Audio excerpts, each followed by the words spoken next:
अस्सलाम वालेकुम। खुश रहें, आबाद रहें। पाक परवरदिगार आलम आपके रोज़े में मोहम्मद व आले मोहम्मद के सदक़े में बरकत और इजाफ़ा अता करें।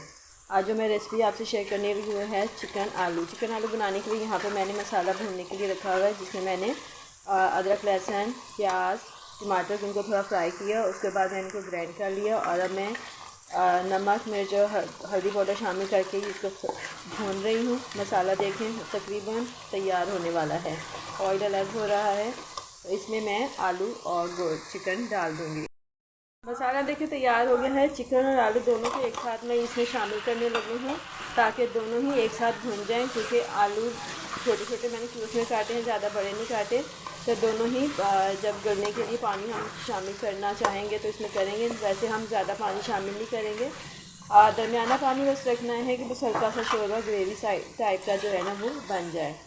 तो चिकन और आलू दोनों को एक साथ हम भूनेंगे। इसमें मैंने कोई कौरमा मसाला या कोई और मसाला शामिल किया, सिर्फ घर के नॉर्मल मसाले जो हैं वही इस्तेमाल किए हैं और इन्हीं से ये मसाला जो है हमने तैयार किया है और ये चिकन और आलू इसमें शामिल कर दिए मैंने। ये देखें, ये चिकन और आलू कितने अच्छे तरीके से भून रहे हैं और कलर देखें कितना ज़बरदस्त आ गया है, ऑयल अलग हो गया है हमारे मसाले का। तो इसका मतलब है कि हमारे चिकन और आलू ये भून चुके हैं। और मज़ीद मैं इसको 2 से 3 मिनट और भूनूँगी और फिर मैं आगे इसमें जो शोरबा हमने जितना रिक्वायर्ड है उतना मैं पानी शामिल कर देती हूँ।